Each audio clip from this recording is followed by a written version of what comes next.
I have a petition with 31 signatures. Can you give us your name and address first, please? Yes, Jill Hicks, 37 Aintree Drive, Lewis. Thank you. And can I hand you this? Yes, Thank you. thank you. As I said, my name is Jill Hicks. My husband and I live at 37 Aintree Drive, Chapel Green. We are also part owners of 2 beach cottages on Lewis Beach, and being longtime property owners in Lewis, we have friends and relatives who could have benefited from workforce housing. On a personal note, our daughter decided to work here during the summer of 2006, her sophomore year in college. She had a free place to stay on Lewis Beach. She had a car. She worked 2 jobs, one in retail, the other as a hostess at Irish Eyes. So her housing and transportation needs were met. She didn't have to worry about that, and she made a lot of friends. However, she said she would never do it again. Working in a summer vacation spot and dealing with tourists, not all, but some, who demanded their every vacation dream be met, no matter how unreasonable, was a harsh eye-opener. She stuck it out, but never worked here again. The point is, our workforce needs our help if we want them to stay and live productive and fulfilling lives. Otherwise, we should not be surprised when they don't return. Turnover remains high, and much-needed year-round jobs are not filled. My husband and I appreciate and support the Commission's and Council's efforts to legislate a program that works. I wish to thank you for your efforts in this area and hope that you will be able to strike a balance that benefits the workforce, the developers, businesses, institutions, and the citizenry of Sussex County, as well as something you can all be proud of. The balance to provide for the health, safety, welfare of rental residents and the surrounding area while incentivizing developers is a challenge, to be sure. With that said, I would like to make several recommendations that I believe will help achieve the balance. First, I highly recommend that you keep the public engaged. One of the responsibilities of the Commission is to hear and consider the voice of the public regarding subdivision applications and land use. To allow the developer to construct a high-density unit in residential zones or by right or without a public hearing is a grave mistake. I do agree that the process to approve workforce housing should be expedited, but not in this way. The public hearing is a part of the current process, and to take it away from the public by legislating an ordinance to exclude the public will further exacerbate the current distrust the public has in county governance. I hate to even make this next statement, but I will. It will add fuel to the public sentiment that the commissioners, your appointees, are in bed with developers. And of course, as the public becomes increasingly active and vocal in its protest, it will lead back to you, the elected council, who is ultimately responsible. Please do not take away the required public hearings. This will create a firestorm. Vince Robertson went through great lengths to impress upon the public that the time to get involved in county governance is during the creation of the comprehensive plan and the ordinances and subsequent amendments necessary to accomplish the plan. I believe the price of uncomfortable hearings and the possible 1 to 2 months to include a public hearing is a small price to pay for the opportunity to provide open communication between all parties involved and impacted. Plus, the hearings provide an opportunity to further educate the public about the comprehensive plan, the ordinances, and the law.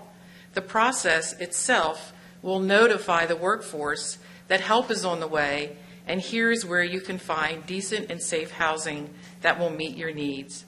There are more advantageous reasons to require public hearings than there are to take them away. 2, the health, safety, and welfare of the residents and their families is of utmost importance. A DART bus stop, not just a bus route, must be no more than half a mile from the site.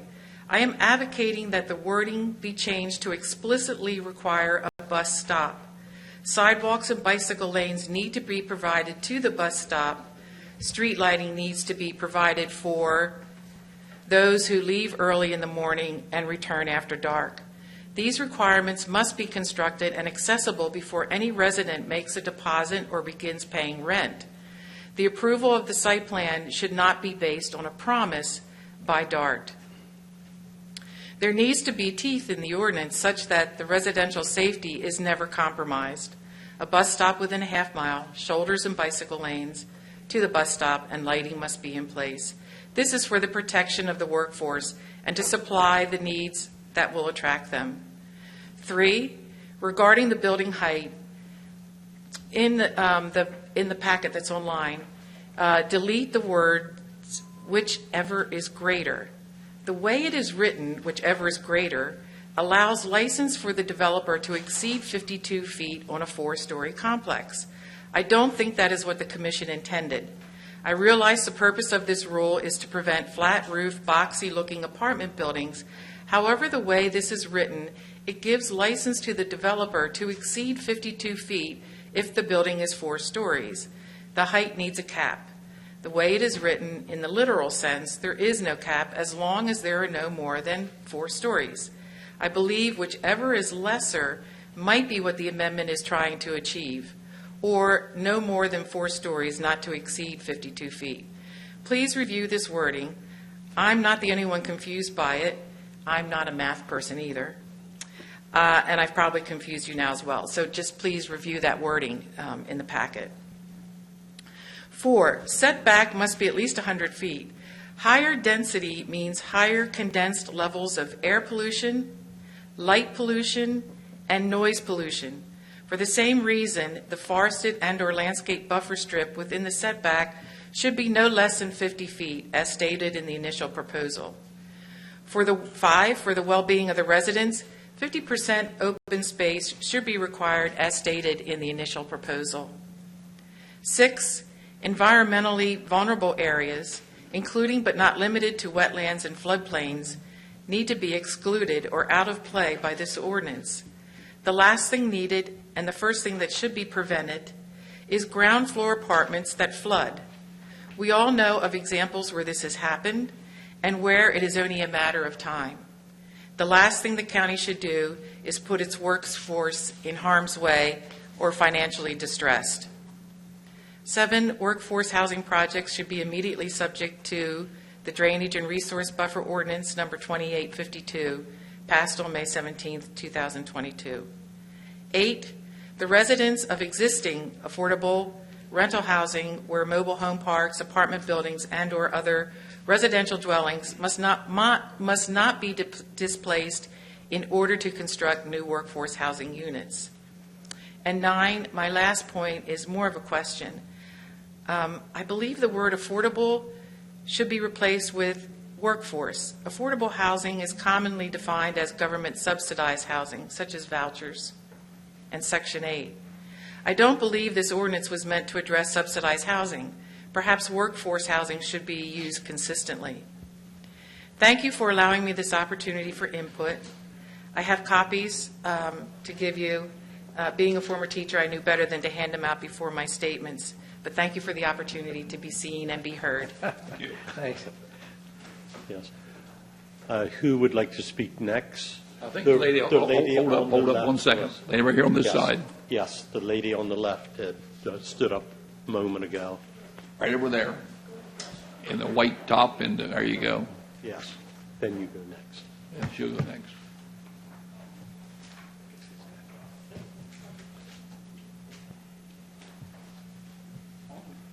Thank you for having me, and thank the lady that just left. I am Patricia D. Muhammad Rahim. From 2018, I've been fighting to try to get affordable housing before I became physical disabled. I got a letter from HUD telling me about the program and how it works, and many waiting lists. I have been on, Yes. Ma'am, if you could you take your mask off while you're speaking? is it okay? Yeah, sure, Yes. yes. Did you hear what I said? It was very difficult to hear. My name is Patricia D. Muhammad Rahim. I'm from Norton, Jersey. Can someone pull the COVID. mics a little closer? Originally, I'm from Norton, Jersey. That's good. Can you hear me? You can hear me okay? Okay. Yeah. Look, I'm just trying to deal with this housing crisis. It's a housing crisis worldwide. I get that. But the issue is I have a physical disability. And as a mother, and I lost my mother due to COVID, and Hurricane Ida wiped me out in New Jersey. Couldn't afford rent anymore. So a friend of mine let me come stay to come to Delaware. I read through the ordinance of this, chapter 72, and it talks about inclusion, but when I hear these developers talk about the Sussex County rental program, all of a sudden, low income is no longer an issue, is no longer counted for. Now, I do have an SRAP from the state because I have long-term care from my disability. But on March 22nd, after reading the paper about this development for housing and the way you got to call to get on the rental list, and you put in and you speak to Amy, and they're supposed to get back to you. They told me I was number 9 on the list. So Amy, or someone from the office, sent me the guidelines for Coastal Tide. And then the guidelines don't speak about inclusion like this do. So I don't know what's going on with how the public here in Delaware is engaging enough with what's going on and how we can live like you know. I can't afford to use my food stamps because I don't have housing. I get $20 a month. My SSDI is, I don't mean to put my business out there, but it's not 3 times the rent, which is why I got a SRAP. I'm calling for help. I called my legislator, no answer. I called Ms. Randy over there. Everybody pretty much know me around because I've been unfairly discharged from a nursing home at Westminster. I've been misplaced, put in what coat shelter, unfairly discharged. And it's just me. I'm 62 with a physical disability. I made it through a neck fusion from C2 through C6. And to have doctors tell me they don't like my attitude, they don't want to see me in their office no more. To have all this stuff going on regarding a lack of housing for the elderly is nothing. For neurology, no one comes for you. When you can't sleep and I couldn't even bury my own mother because of COVID. I can't get housing. Who can help me? Because you can have in the SRAPs, and I'm calling these places, and you know what they're telling me? They're telling me the market is doing so well. No one wants to be bothered with a voucher because you got to pass inspection. Who wants to do all that? And I'm stuck out here. Thank you. Yes, ma'am.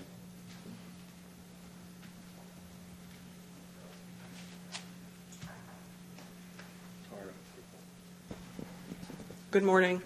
My name is Patty Drago, 17695 Venables Drive in Lewis. I did submit my written commentary, but I wanted the opportunity to highlight some of my points this morning. First of all, I want to say thank you to Mr. Whitehouse, Ms. Nauman, and Mr. Robinson for the heavy lifting it took to bring this to fruition today. And then my thanks to you as counsel as well, and Mr. Lawson for leading that charge and enabling this to begin happening. And that includes the housing trust fund that you created, as well as the additional funding and attention on the repair program, the homes program. I think this is a wonderful start, and I look forward to many more initiatives that are going to help us tackle this problem. I appreciate the opportunity to comment. I've read most of the documents, the LSA report. I listened to all of the hearings and discussions at P&Z and Council, sometimes excruciating. Sorry for that. but sometimes they are. The discussion just sparked some concerns. It sparked some ideas. I want to see this happen, and I want to see it happen as best as it possibly could. I want to convey my support for this ordinance. I do have some recommendations. That support is subject to that, but as you'll see when I speak about them, I think any one of them can be achieved pretty simply and pretty quickly without adding any burden to the process. But before I do want to take a minute to talk about the key stakeholders that are involved with this affordable housing challenge. First of all, the tenants, not just the affordable rental tenants, but all of the tenants that will live their lives in these projects and units. This ordinance really needs to deliver livability for these individuals. The concern that arose when I was listening to the P&Z hearings and the following discussions was there was an awful lot of talk about addressing the concerns and requests of the developers. And that's fine, but I heard very scant talk in response to that to whether peeling back any of these would create livability issues for these tenants. I want to see that balance restored as you all deliberate on what's most appropriate for going forward. Developers and property owners, of course, are also key stakeholders. I was raised in a capitalist system. I respect the almighty dollar and a reasonable profit level. I have no problems with incentivizing them by eliminating uncertainty, expediting review, reducing friction costs, and increasing density and scale to achieve that reasonable profit. Fair enough. But those discussions I just described gave me some cause for concern because I think that we might be spending a little too much attention in seeing how far we can push that profit margin as opposed to making sure that there is balance here. On that note, I just want to mention 4 points I would consider. Developers are going to get a lot in return for this ordinance. Under the current code, if you have a 10-acre parcel, assuming you can qualify for a density bonus, you could generate up to 24 units on those 10 acres. Under this proposal, it would be possible to achieve up to 120 units on those very same acres. That is a 5-fold increase. Mr. Whitehouse produced an expert's case study that demonstrates the economic feasibility of projects under the requirements of this ordinance. And then several developers, I read in the P&Z packet, have enthusiastically supported what you're proposing here, perhaps more of them since the P&Z hearings. I'd also add that investors consider affordable housing one of the most stable asset classes given the high demand, low turnover rates, and low vacancy rates. So just take those into consideration in terms of what is in this for the developers and other applicants who would be pursuing these projects. Given the economic feasibility, the significantly higher density proposed, and the enthusiasm that's expressed, it's difficult for me to accept that the ordinance requirements are unachievable. Please give this a chance to work before an axe is taken to these bulk and design requirements that I think the design team, in drafting that, included for sound reasons. The public is also a stakeholder. A permissible use will eliminate public hearings. I fully understand the barrier that public hearings create for affordable housing projects, both because of issues associated with the sites as well as the emotion contingent with the NIMBYism that tends to crop up. It's just human nature. But I do say it will worsen conflict and deepen already existing distrust to shut out the public suddenly and entirely, especially given the dramatic changes in permissible density and height. I'm going to talk about that more in a minute. But I'd also add that these bulk and design requirements, as Mr. Robinson pointed out, do matter to nearby residential communities. The last stakeholder I want to talk about is the environment. The LSA study stated that the projects should be subjected to all other rules and requirements, including treatment of wetlands, required outcomes from transportation and environmental impact studies, and other site requirements which would supersede the bonus program.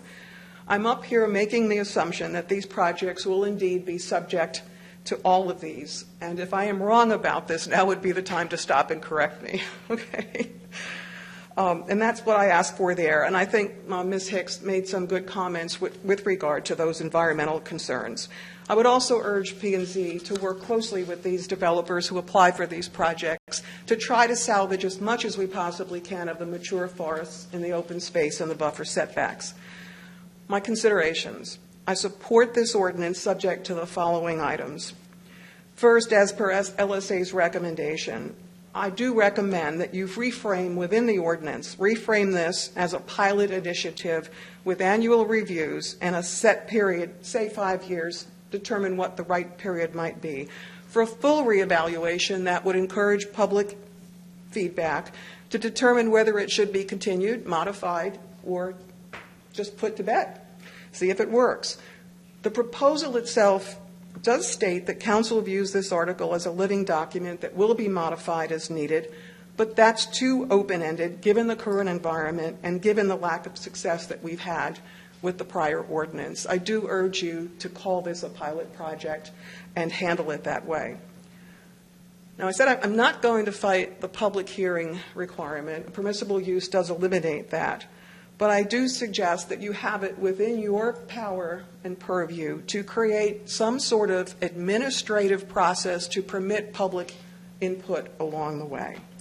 Don't shut out the public entirely, because transparency and trust are really important to the success of this ordinance proposal, as well as ones that may come up as we proceed in finding more solutions for this challenge. Why not consider, this is an example, but why not consider a public notice when one of these projects is applied for, and perhaps a 14-day period to permit the public to submit written comments that opine on the project being submitted that P&Z would review and consider. I think there are a few benefits. There might be other approaches. There are so many different ways to possibly engage the public and keep them engaged in this process so that they understand what is happening and have some opportunity to be heard. This would also allow you a direct window into public sentiment. It could possibly spark considerations of interim amendments to this ordinance, and it would provide a meaningful and cumulative record for the 5 or whatever year period of time it would be when you do a formal reevaluation of the ordinance to see, does it work, should we modify it, or should we move to something different? Another consideration, please stick with the qualifying land criteria as devised by P&C. Keep the projects within the growth areas and along major routes close to town centers, employment, amenities, health services, and convenience to public transportation. Housing is not the only burden that these individuals face. Next, I ask you not to compromise out of the gate on bulk and design standards. The drafting team thoughtfully included proposed setbacks, buffers, open space, and other requirements to balance that increased density and height, create a suitable living environment for the tenants who will live there, as stated in the public policy, and allow for a compatible aesthetic for projects that are built near other residential communities. And if you do include commercial areas, it's certainly possible for P&Z to have discretion to reduce setbacks in those circumstances. It might make sense. It might work there, but not at the expense of livability achieved by adequate buffers and open space. There was a lot of talk about exemptions for small parcels. I think, Councilman Rowley, you just raised that point. I don't know that you need a minimum requirement of size. If the bulk design standards are not feasible on a small parcel, well, the parcel is just not suitable for the density and height, and that's the way it is.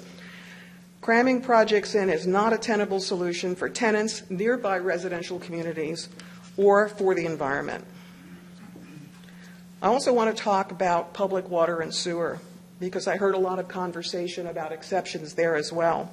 Given public policy, county public policy, and the density of those projects, there should be no compromise on public sewer and water. You've all made noteworthy progress in conversion from septic to public. I don't need to tell you not to look any further than the Donovan Smith community in Lewis for a textbook example of all that could possibly go wrong. I do want to talk a little bit about proximity to public transport, because I think this is really where there is going to be a very difficult challenge to achieve. Transportation is a key burden that affects livability and a complex challenge in Sussex. Project developers will seek tactical solutions, but I would urge you not to simply leave it to the marketplace to solve this problem. Someone needs to own the big picture to ensure that the transportation approach is integrated at the strategic level. Why not approach DelDOT? Determine what is the tipping point for the size of a project that would justify a stop right in front of that community, and get DART to commit in advance that for communities of X size or over, they will put a bus stop right there. If you do that, it's one less step for the developer, but it also begins to ensure that you have a much more comprehensive, integrated approach to transportation. I know that the preference is to keep government out of many of these decisions, but I would offer to you that doesn't preclude you from advocating for your constituency to achieve these kinds of things. I want to jump back to the tactical level for a minute because some comments were made there as well. It should be a fixed route with a set schedule. It's been mentioned that it should be a bus stop, not a bus route. The way the bus stops are organized today could end up being a half a mile to a mile for someone to walk to get to an actual stop. The walk to the bus stop must be a safe route. And I know there was a lot of talk during the P&Z and prior council discussions on this. The federal guidance is actually a quarter mile to a half a mile. Unless most people, unless they have no other options, I don't see many people willing to walk half a mile on a regular basis. So that's something to consider if there is any way possible to move that closer to the quarter mile mark, or, as I said previously, try to get some advance agreement as to when bus stops will be placed at actual communities, especially given the intent you have to be flexible on the parking arrangements and requirements in these communities. I also think consideration needs to be given for all areas of the community. I don't know about where you live, but if I want to take a walk, it takes me almost half a mile to exit my community before I even hit the public road. And so there needs to be consideration as to where that distance is going to be measured from. I know there's concern that this requirement knocks out a good portion of the county, but the transportation burden on tenants should outweigh that. The last thing I want to comment on as a consideration, and I preface this by saying I am not offering you an opinion on this. I'm asking you to address it, and that's double dipping. The recently established Housing Trust Fund provides developer grants. The county should examine the pros and cons and economic rationale of either permitting or not permitting developers under this ordinance to also seek funds under the HTF or other grant programs. I would ask you to please look at that and be sure to include provisions in this ordinance and any programs that address the issue of whether developers can or cannot access and stack multiple programs when we're dealing with affordable housing. Just get that question answered in advance so it doesn't become a hurdle at the time of application. I do believe that all of my recommendations are within your power, easily and quickly achievable, and can serve to balance those competing interests and stakeholders that I talked about previously. I know this is just one of many strategies it will take to solve the problem. Mr. Whitehouse had an analysis that identified 611 qualifying parcels of more than 1 acre. These accounted for 6,291 acres. If just 10% of that acreage was deployed under this proposed ordinance, we would add nearly 2,300 affordable units to our inventory. I would also add, let's not lose sight about the additional market rate apartments that would be available. Those units would bring welcome relief to the workforce earning more than 80% of AMI, but who could afford an apartment but can't find an apartment. Please take what you hear today and move with deliberate speed in fine-tuning and implementing this proposal, because we're waiting anxiously to talk to you about tiny homes and accessory dwelling units. Thank you for your time. Okay, thank you. Is there anyone else that would like to address council? I see someone standing up.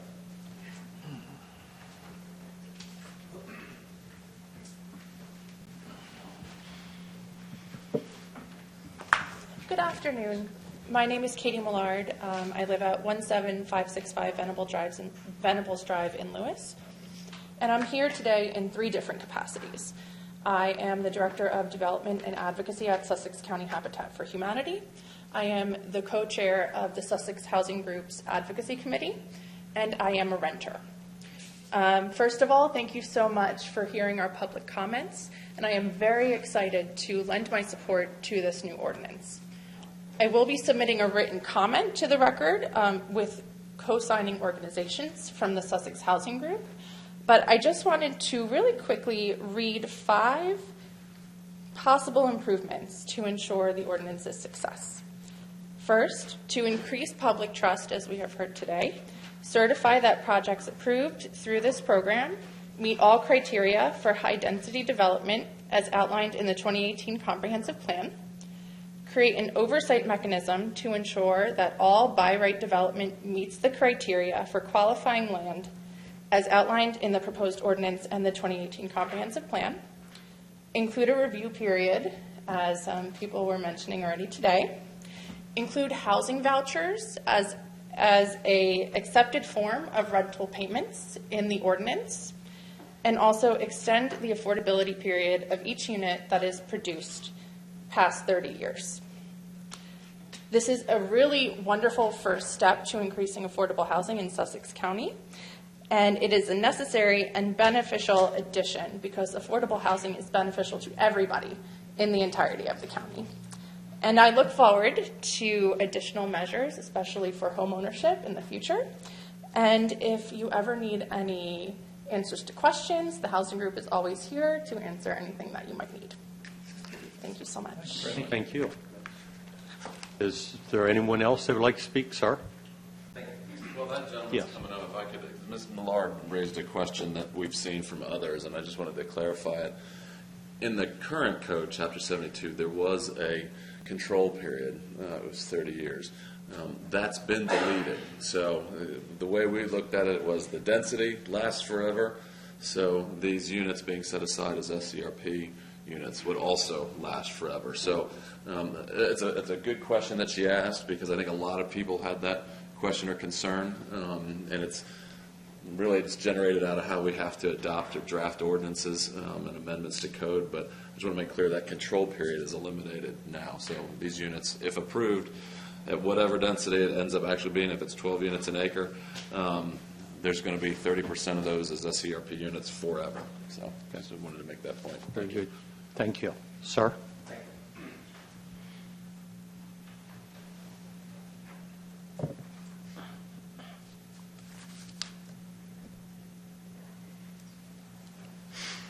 Good afternoon, council members. My name is David Cernuda, and I reside at 26 Ancient Oak Drive, Lewis, Delaware.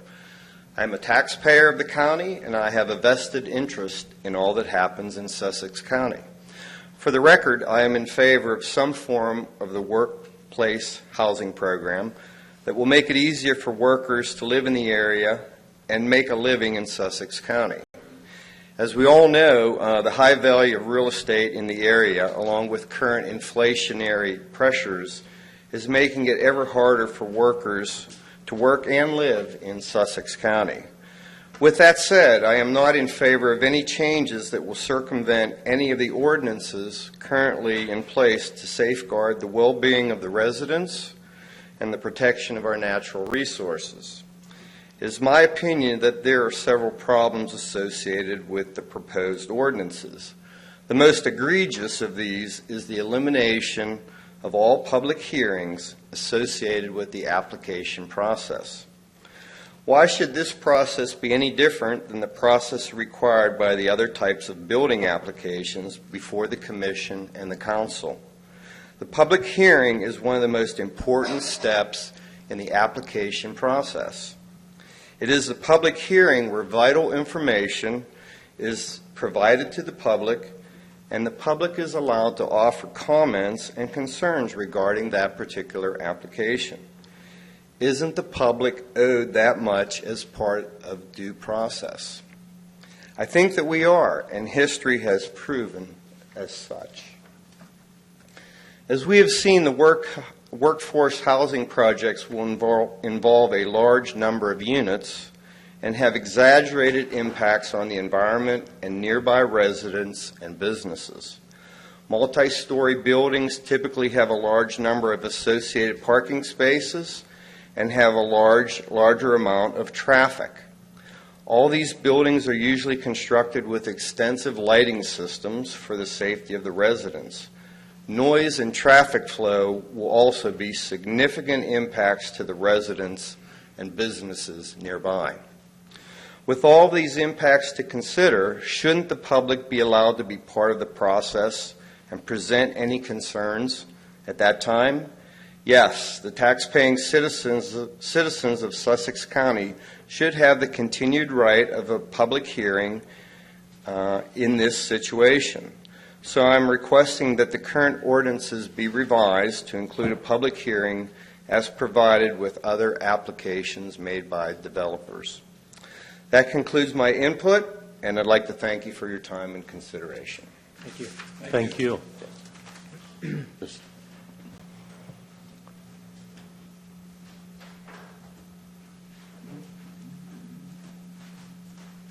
Hi, my name's Yuli, 22483 Ridge Circle, Lewis. I have sent the email this morning with additional petition that did not get to Mr. Whitehouse's presentation this morning. And I prepared a PowerPoint slide deck, and it's not that I want to go through all these today, but mainly I started this to understand what's in the ordinance. So a lot of the things in this presentation, the clippings from the draft and the presentations from the planning and zoning, so that I can see them as visually and put my comments and questions next to it. So, left and right. So, in today's Wall Street Journal, there's a front page article that says the bidding wars are coming to the renter market. And I heard that before, but when I saw that on Wall Street Journal front page, I knew it was a big issue. It's not just that they don't have the places to live, but now they have to bid and offer them more than what they asked for. And that's what's going to set the market rent. And they are now even submitting the letters. Pick me because I'm this and that. And this breaks my heart. I know this is a real issue. And I know that we need to do something because there are people who are really suffering. And I really appreciate the lady who came to tell us how bad things are. And I have some friends who are going through the problem. And as this lady said, once you are evicted, they have a hard time getting back because eviction is a stigma. The credit score goes down, and they look for a certain credit score like 650. They don't have that. And they also require 3 times the rent as income. And that does not include the government subsidies. So they have a hard time finding the places, especially once they are evicted. And another problem is the new investors coming from out of state. They buy up the properties, and they have to recoup the high price they paid. And they look for ways or reasons to evict the current tenants so that they can charge more. So we have a real problem, and I know that we need to do something. And I really appreciate the county is looking into it. And so I try to understand what is in there. So here in my presentation, I try to, make things clear. The red is the planning and zoning amendments, as Mr. Robertson showed. Yellow is what planning and zoning had debated, but did not make it to their recommendations. And the third is the aqua color. That's my interpretation and also my questions. This was the initiative, and I marked there preserve existing supply of affordable housing, because I think that is really important. And here I just put some comments in there. And that was Mr. Robertson's presentation again. And planning and zoning wanted to reduce the open space to 30% and reduce the buffer to 50 feet if the building height is 42. Here was the inclusion in that latest online packet, and that's the breakdown of the eligible parcels. And here I was thinking about who the beneficiaries of this ordinance are. Is that workforce housing or is that low-income housing? Are there any differences? I wasn't sure about that. So that was my question. And then general public. Some people may say, this does not help me because I have my home in a beautiful community. But in a way, if we don't solve this problem, we will see the homelessness on the street. We will see people sleeping on the street, and that will affect me too. So even if I'm not, inclined to consider the people in problems that really directly affect me, then the developers and the landowners, of course, they have to make profits. So my question was, how much of supply would this ordinance increase, and how many families in need are we helping? And I think we need to answer those questions. This was the AMI table from the online packet. And when I see the range from 30% to 80%, the income level is about 2.5 times.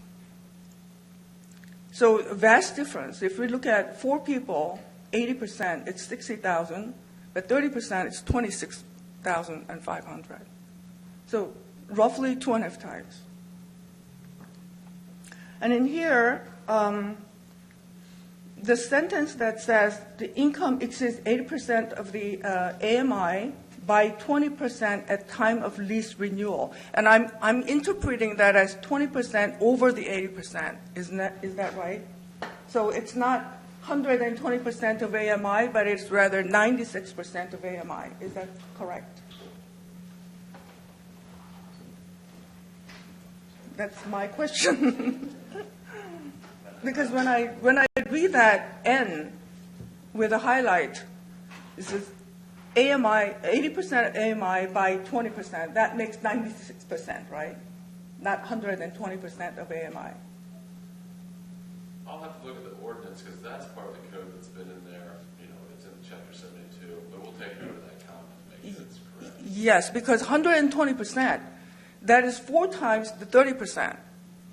So people in the low rung would be 30%, and the high will be 120%. And I think that spread is too much. And then this, so that's the same comment.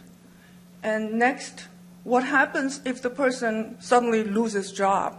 Is that person on the street now? And how is the rental rates decided? It looks like it is a fixed rate, 25% of the 50% AMI. And I think that, to me, that is a problem. Because, again, if we look at this table, it's a 2.5 times the income. And if somebody's making 30% of AMI, that person will pay more than 30% of the income as rental. But if the person is making 80%, that person making a lot less than 20% of the income for the rental, if the rental rate is fixed. So I think that's something that we need to think about, because the spread is big. And how much can they raise? I did not see that in the ordinance. And in here, so that was the same question I had. How are the rental rates decided? And also, between different buildings, do they have the same rental rate? Or is that based on, so, okay. And the next one, yeah, because I included this one and the next one because there were calculations based on the income. And this 80% calculation and 25% of payment, and that this is for 50%, which I think Brandy was recommending or saying the rental rate would be. So I think the rental rate is something that we really need to think about. And also, if they charge 25% to everybody in this range, the developers, I think if it's based on the income, the developers could make the developers a lot more profitable or lose less if they have 80% of, AMI people, right? I think somebody has a question. Rentals are based on the government's determination of the average income of the area. So it's a percentage of that. So my understanding is rents can't go up except based on that number. So that's what drives all of this, is the federal government's determination of what the average income is. And all the percentages are based off of that. Okay. So in other words, they can't arbitrarily increase rates of rent.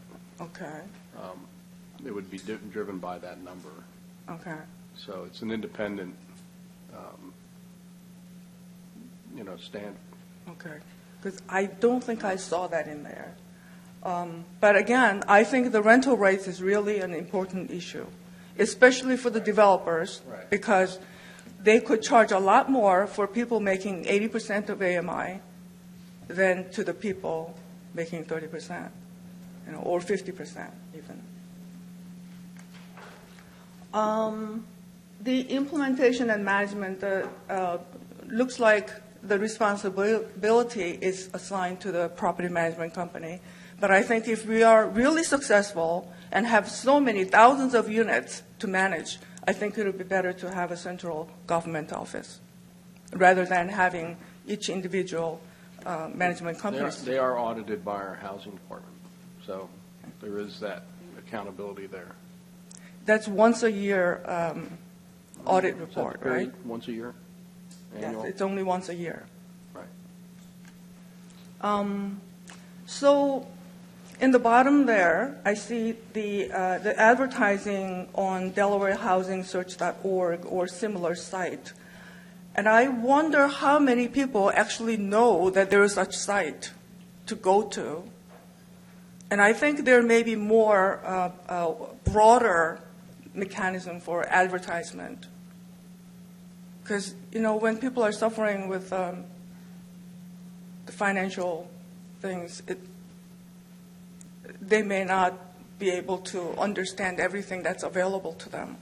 And I think there should be more ways to bring it to them instead of, here we are, and if you don't come and if you don't know, then it's your problem. So, yes, that's the, and equity, yes. The appearance cannot be different.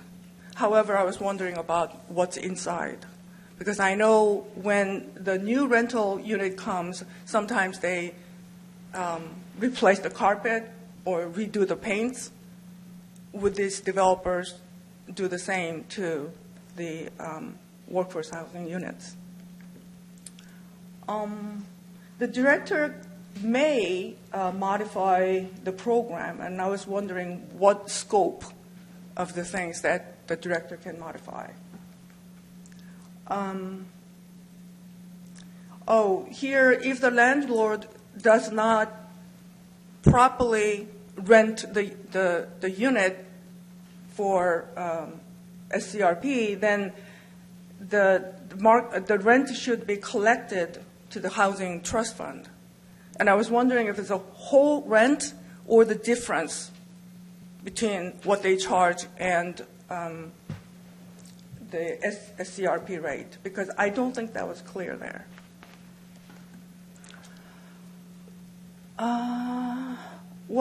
The performance bond, I wasn't sure, what kind of performance bond they are and who determines how much they are.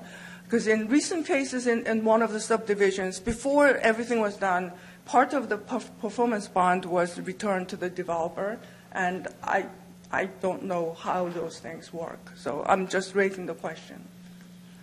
No public hearing. Yes, Mr. Robertson stressed that the public hearing and the comments are important. So I think it is the issue is the public trust.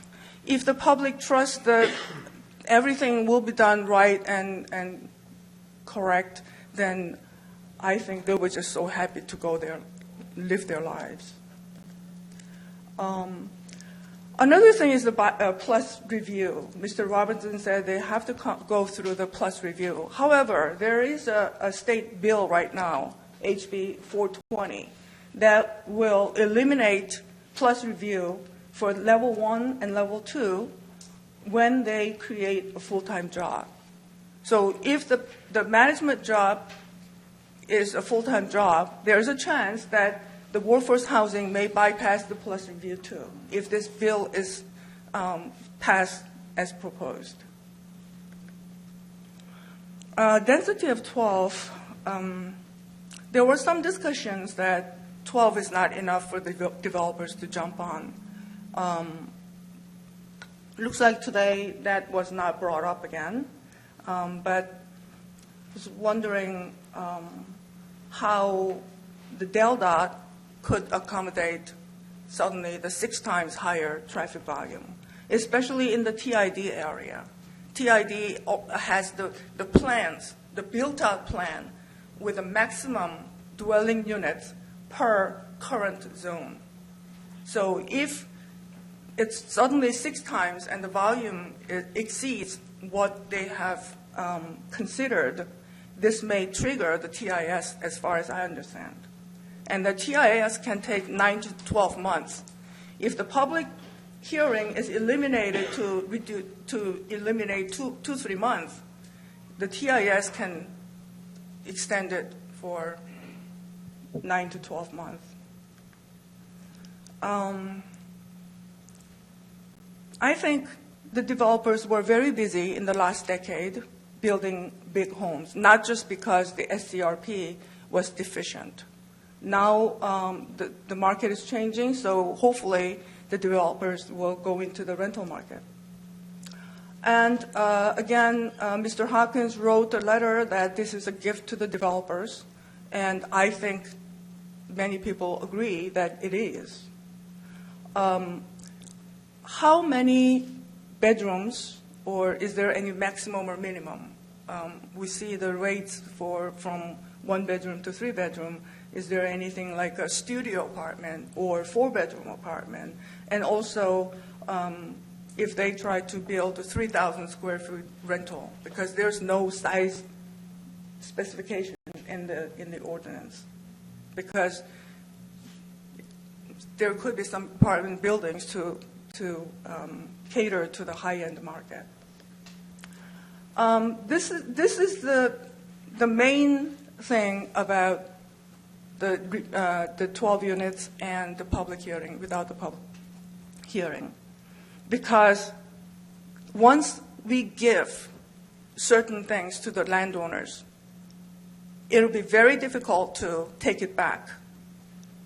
And I appreciate what Patty Drago said, that this is a pilot program.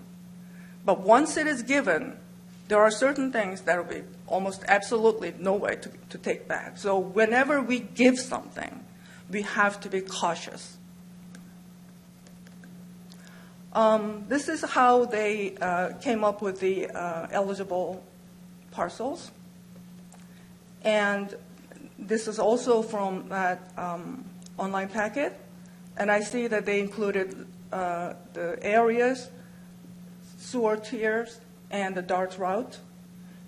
But they included wetlands, towns, subdivisions, and conditional use.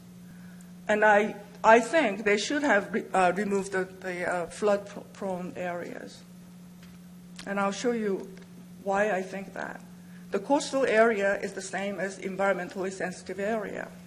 And in the News Journal, November last year, there was an article that people who were displaced by Hurricane Ida in September, they still could not find a place 2 months later.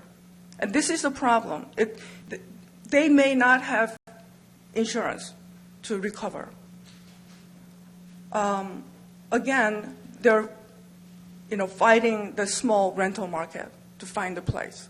So I think we need to make sure that these people will not be displaced by the natural disasters. And here is the new NOAA's high tide flooding map. The high tide, that's a sunny day flooding. No rain at all. And I transposed the eligible parcels that planning and zoning presented. And I changed the color of red to green because those colors are too similar. And you see how the areas in Masses Landing, Long Neck area, they are in the sunny day flooding area. I'll show you. This is the Long Neck map, Google map. And I highlighted 1, 2, 3, 4 with I will show the photos of those places. The yellow, I don't have the photo of that place, but I have gone through there because I was visiting a 102-year-old lady living alone where that little cross mark is. And she had no problem living there alone. However, when there's a storm coming, she goes crazy. So I know that area. This is the number one. That's where the sunny day flooding occurred, and you see the houses behind this road. That's totally cut off. That was cut off. That's number one. 2 is where I had to go to visit my friend, 102-year-old friend. And that's where the sign says mobile home lots and rental slips. That road gets inundated. And when I went there one time with my husband's truck, we were afraid that we'll be swept off into the bay. And this is the Bay City Mobile Home Park in Long Neck, where that circle is. And this is the Rehoboth Bay, another mobile home park. And that's how they live. This is a frequent occurrence. And here's the state spending level. I transposed it there, and much of the areas are in level 4 or 3. There are some places in level 2. The DART availability. This is the current route. It's surprising that it goes all the way from Bridgeville to Laurel. Is that Laurel or Delmar? Maybe Delmar.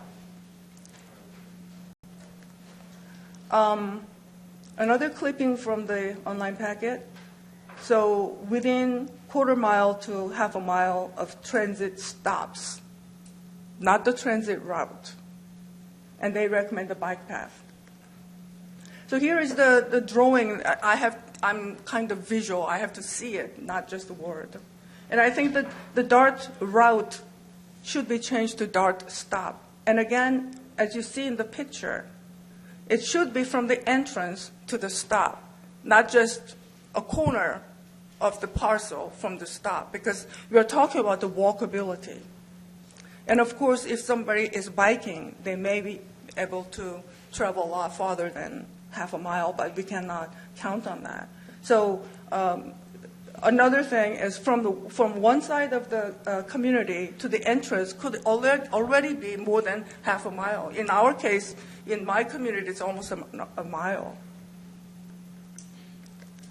The traffic concerns that I think I covered that. Evacuation, where do we go with all these people? And the open space, a lot of them covered already. this was the how they came up with the site plan of this 10-acre parcel, and that's the 30-acre parcel. And the open space. I think if the developers can develop the regular size rental units, they should be able to achieve 50% open space. But if they only want to build bigger units, obviously they won't be able to keep 50% open space. And this was the calculation for per household open space. And in the cluster subdivision, with the 30% requirement, per person is 0.15 acre. For workforce housing, it's going to be 0.041. So it's more than about 4 times for the cluster subdivision. But cluster subdivision often comes with 50% open space, so that makes it even more dramatic. But the planning and zoning recommended 30% open space, not 50. Then it becomes even worse. So the open space, I believe the open space does not include the parking space, and I think, Mr. Riley, you asked the question one time. And there's no park and recreations in Sussex County. Children need places to play, and families may not have cars, and they need place nearby to play or, just relax a little bit. Also, we know the mental health and those problems, especially during the pandemic, became a big issue. And these people need that to help with this mental health instead of those dry parking space and,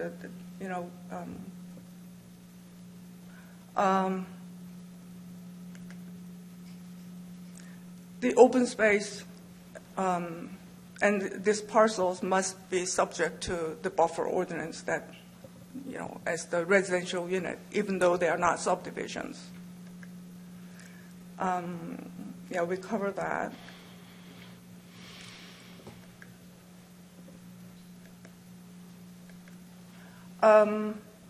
Yes, that's what I talked about before.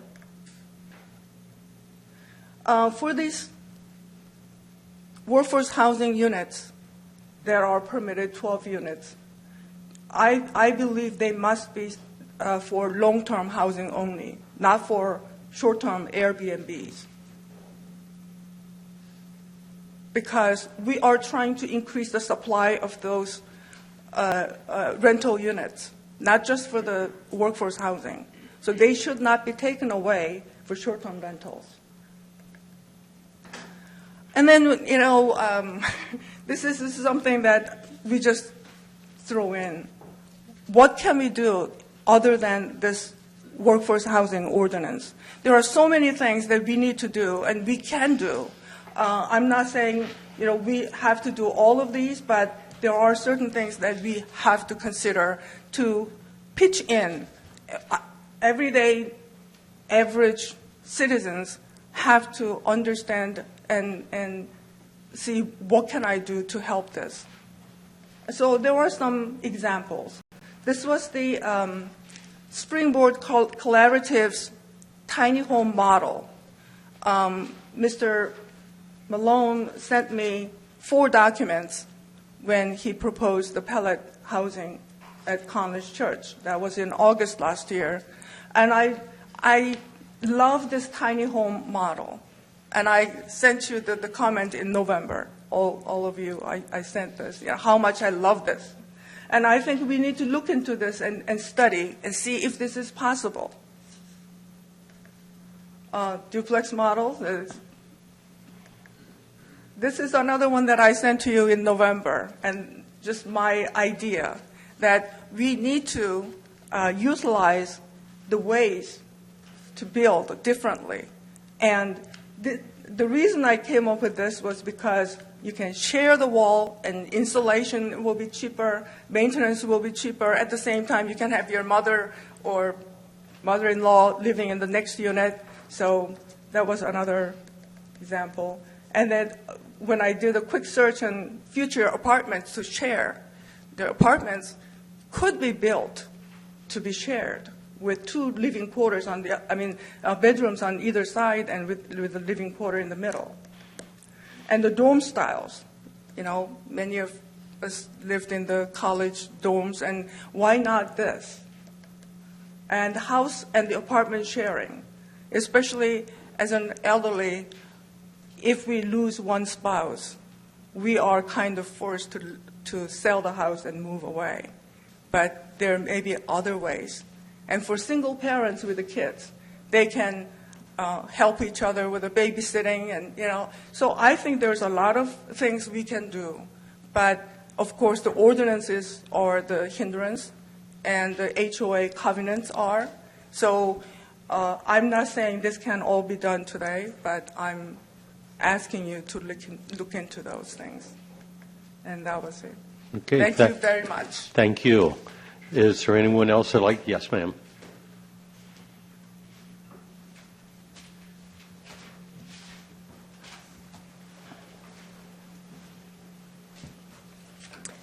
Hi, my name is Susan Petsy Rosenblum. I live at 29 Aintree Drive in Lewis. I apologize if I'm going to repeat some things that other people have already said. I don't want to bore you. But I've read and understand the need for more workforce and affordable housing, not just in our area, but throughout the U.S. And I realized that there was a lot of work and good intentions in writing this ordinance. However, I do have a number of concerns about it, 2 of which are as follows. Number 1, which you've heard before, excluding public input. I understand that the buy right feature is an incentive for developers to build workforce housing by eliminating public hearings to save them time and money. However, the whole purpose of the public hearings is to give citizens an opportunity to give and receive information about decisions made by County Council and the Planning and Zoning Commission. And my understanding is that Council and Planning and Zoning take into account the information gathered at public hearings to get a view on how a development will impact the entire community. For example, in the case of this particular ordinance, I worry that the elimination of a hearing may allow high-density apartment buildings to be built within otherwise low-density housing areas without input from residents living in those areas who provide insight on how the development will impact them and the environment, impacts that the developer and county officials may not be aware of. I realize that our voices may or may not influence a decision by the county, but at the very least, public hearings make the process transparent, and we don't feel like decisions that affect us are happening behind closed doors. In this regard, I feel that the extra time and money spent by developers is justified. Number 2 concerns the environment, which is my favorite subject. I don't really find anything in the ordinance that restricts building in environmentally sensitive areas. In fact, the areas where this development would be allowed is vast and not at all restrictive. It includes coastal areas. Under the county's comprehensive plan, as you know, only appropriate forms of new development are encouraged in coastal areas and, quote, especially when environmental features are in play, unquote. Under this ordinance, target areas include Long Neck, as you spoke about, which are frequently subject to flooding. Areas like this should be completely out of the question for any future development. Building affordable housing in environmentally sensitive areas like this would be detrimental to future residents who may not have the means to recover if they are subject to flooding. If this ordinance does go through, I believe it must exclude environmentally vulnerable areas, including but not limited to wetlands and floodplains. I also believe that building in state investment level 3 should be limited and should be completely prohibited in state investment level 4. And finally, if the ordinance goes through, it should be subject to the new buffer ordinance, which further protects the environment and will benefit both new residents as well as residents of surrounding developments. Thank you very much for your patience and for listening. Thank you. And anyone else like to speak in this regard? While Yes. the next speaker's coming, a lot of the people that have spoken are still here, and we're walking a tightrope here between speed to market versus public comment. I want to maybe challenge you to offer suggestions on what an acceptable form of public input would take while recognizing the value to the potential builder of speed to market and certainty, and help us solve that problem.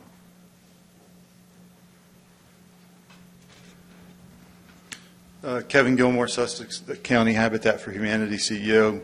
I don't have an answer to that right now, Mr. Riley. But I just want to affirm our appreciation for you all addressing this issue.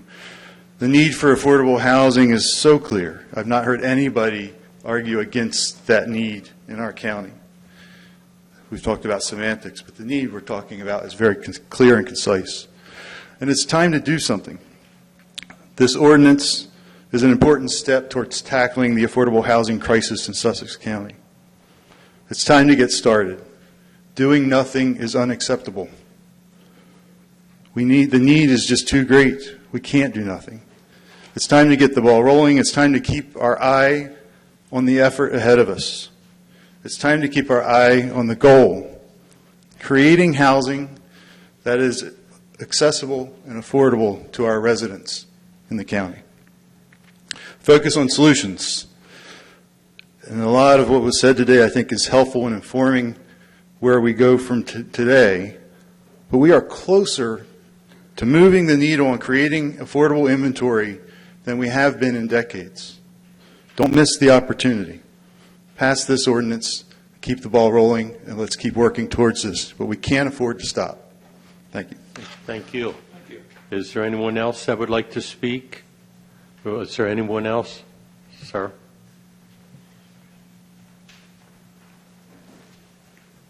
My name is Rich Barrasso, representing SARDS, Sussex Alliance for Responsible Growth. I did not come prepared to speak today.